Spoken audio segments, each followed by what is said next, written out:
Hey there, friends and enemies. JoPaWrites here again, and today I'm going to talk about the exotic weapons that are absolutely going to dominate once Arc 3.0 hits next week, and I am very excited to check these out. And I already have a ton of builds in mind with these, so let's just jump into it. I'm going to go over all of the exotics, but I'm really going to focus on the ones that I think are going to be fantastic. Coldheart, I think, will be solid. No, Trace Rivals have gotten a buff lately, but unless there's a specific mod to use like this season with the champions that won't happen next season, they're not as good as I still think they could be. They can be fun. They're really underwhelming in PvP, so it's just not going to be something that is going to be meta, although it could be a lot of fun. Wristrunner will be dominant, whether it's in PvP or PvE. This one is going to be phenomenal. It's going to pair well with Arc 3.0. Give you that arc resist in PvP that is absolutely necessary and will be super handy once everyone is running Arc 3.0 next season. So this one is going to be S tier absolutely 100%, whether it's in PvE or just PvP. Who knows? I think it'll be good in PvE as well, so I'm excited to check it out. We got Borealis. Now this one you can use with as an arc weapon, and I feel like this is one that is going to be a little bit underrated. Anti-barrier sniper is returning next season, so this is one that I could see getting some use, especially once you get the ionic return up. It's underrated a little bit with some of the changes as an arc weapon. However, it's not always the best option, and I think it does help in Grandmasters when there's something like Match Game. And now that we have anti-barrier champion as well. So something to keep an eye on, but maybe not top of the meta. Then we've got Trinity Ghoul. This thing is a monster. I feel like people forgot about it. We do have a overload mod for the Trinity, for the bows next season, so that will work with Trinity Ghoul. This thing is an ad clear machine. I wouldn't be surprised if I see some people rocking this in something like the raid or some of the other endgame content, because the synergy it has with the Arc 3.0 is going to be phenomenal. So this is one that right behind Wristrunner, I think is right there as a S tier option that a lot of people are going to be rocking, and I can't wait to check it out. I think it's going to be fantastic. Divinity, always useful, always handy. Once again, this one is already strong against overload champions, which is nice. It gives your teammates the buff. You're going to see this used quite a bit, especially in something like Grandmasters. But overall, I don't think the trajectory of this weapon changes much with Arc 3.0, so I'm not going to talk about it a ton. But it's a great option. It's always useful, especially if you have a coordinated team and they might be rocking something like Storm Chaser, the linear fusion. It's super handy, so that's definitely a good option. Now we've got Symmetry. Symmetry is one that I think is underrated. We're going to have a champion mod for scout rifles this next season as well. If you missed the TWAB, that's where they announced all the mods that are coming next season, so definitely recommend checking that out. But overall, Symmetry, I believe, is a bit underrated, whether it's in PvP or PvE. I think it's a pretty solid gun, but overall, I don't think it's ever going to be S tier or top of the list. So that's why people will probably skip over this, and especially as an exotic slot. It could be solid, but I don't know if it's going to be game changing. Next up, we got Cloudtrack. This is one of my favorites in PvP. Unfortunately, I think it's underwhelming in PvE. However, once again, with the anti-barrier scout rifle, we might see a bit of use. You can use it for ad clear. You can use it for precision damage. You could use it to take down barrier champions.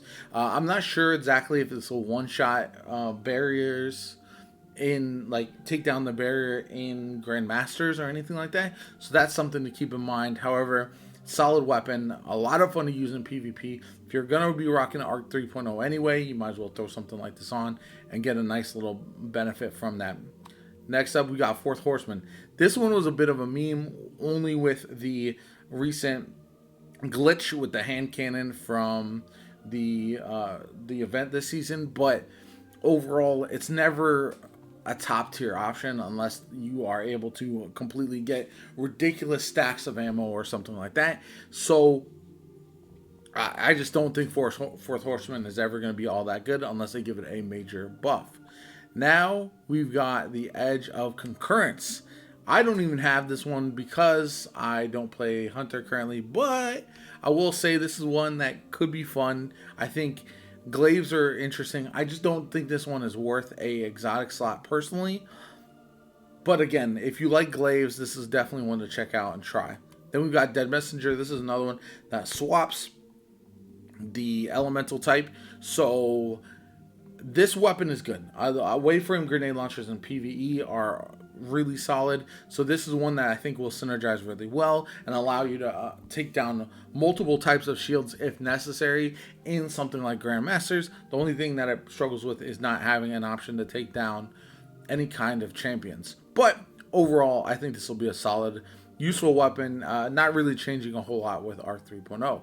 Now we've got Trespassers. This is one of my favorites. I love sidearms. I know a lot of people don't use them. However, now with Arc 3.0, especially with my Titan, in PvP, I'm going to have a melee build. I'm going to get in there hot and heavy, and then I'm going to use my sidearm to clear enemies and then get the super burst. I feel like this is going to really, really shine. The only problem is I think a Wristrunner will be a little bit better because of the shield that it gives you, the damage resist. So that's the only issue with this one, but I think the damage output is going to be better. Sidearms I don't believe have a champion mod next season, so for that reason PvE it might not be great. And this is a weapon that really is more of a PvP weapon at this point anyway. So this will be solid. I'll definitely get some use. I'll probably make a build with it. But again, the only real changes will be the boost I get from the Arc Synergy. Now we're getting into the heavy weapons. And unfortunately, Prospector. I wish this one was better. It used to be really, really fun to use.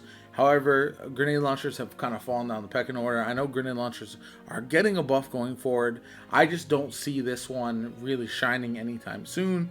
And that's unfortunate because this could be a fun weapon to use. But there's just a lot better options, especially in the heavy slot, like Legend of Acrius. Now, they recently announced some of the changes coming to Legend of Acrius. It's going to get Trench Barrel. It looks like it's going to really synergize with Arc 3.0.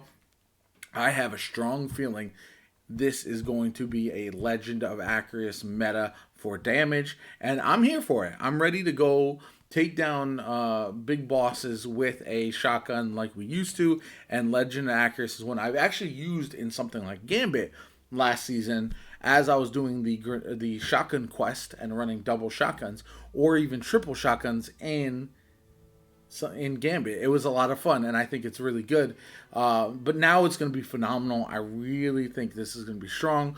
A whole season where it really shines is going to be awesome. And as somebody who's long wanted to use Legend of Acrius, this is going to be probably the second or third best heavy weapon for your exotics next season.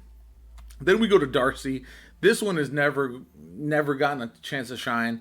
You do have anti-barrier sniper. I just don't see it being very good. It doesn't do enough damage. It's just not good enough. It needs a buff, and I'm hopeful that in the future it will get a buff to really live up to the hype that everyone wants this weapon to be. Unfortunately, as long as it's a heavy weapon and it just doesn't do the damage output they like, Izanagi's Burden is better. There's just a lot better options. So this one's going to be not usable for the most part unless they give it some major changes. Then we've got Worldline Zero, movement tech. This one's fun, but not really good. Unfortunately, the heavy blink attack is also cool, but with the Eager's Edge, it's no longer even necessary. You're better off using something like that, like a movement legendary sword. So it's just another one that these two are probably the worst of the Arc exotics so far, and it's unfortunate. I'd love to use them, but there's really no reason to do so. Then we go down the list, and Queenbreaker. This one has had some time to shine in the past, has been good, but I don't think is going to be enough. I don't think it's going to be a solid option yet. They haven't really buffed it. If we get another fusion/linear fusion season with the mods and everything like that, I think then we could see Queenbreaker rise up the list. But with Storm Chaser just being better, I just don't see a reason why you would ever use this at the current time. It could be fun, but just not viable. Now we are talking. Thunderlord, I have a feeling, is going to be the best heavy exotic in the game next season. Mark my words, put it down. It's got Overload, champion intrinsic perk. It's going to be probably having a catalyst of some sort, I would imagine. LMG's recently got a buff. They've talked about how they've been kind of mentioning this weapon a lot, and I think we are absolutely going to see a Thunderlord meta. I'm so ready to throw on my Actium War Rig on my Titan and just melt everything with this bad boy, and I am so stoked to do so. Especially because I can throw on my Come to Pass or other arc AR, and the combo is just going to be phenomenal. So keep that in mind. Put it down. Thunderlord is going to be the jam next season. I can guarantee it. Anarchy, always a solid option. This one, I don't feel like is going to improve that much with the benefit of the Arc 3.0. I just think it's going to continue to be one of the better exotic heavies in the game, and a lot of people are still going to use it, especially in combination with some of the other heavy damage special weapons that we have in the game currently. Now we're going to go over to, let's see, I think that might be, okay, Grand Overture. This is the last one. Now, because of the focus on Thunderlord, I don't think Grand Overture is going to really shine next season. I didn't like the change to the single shots when they did change that up after it originally dropped. It was a lot of fun to just spam the charged up shots. But overall, I think this one is going to kind of be second best to Thunderlord, and for that reason, might not get a lot of use. And you might see some legendary LMGs, because we are having an LMG champion mod next season. LMG shine that are legendaries, and Grand Overture might not be the one. So overall, if I were to rank these on the three that I think are going to be the best weapons for next season, I would say Thunderlord, I would say Wristrunner, and I believe it's going to still be Anarchy, though I would personally prefer to use Trinity Ghoul, although Divinity will be up there as well. So anyway, let me know what you guys think. Which of the weapons that are you most excited to use? Are you ready to take on R3.0? Do you have all of your exotics unlocked? Are you ready to get your Thunderlord in your bag and just absolutely wreck everything with it? Let me know in the comments down below.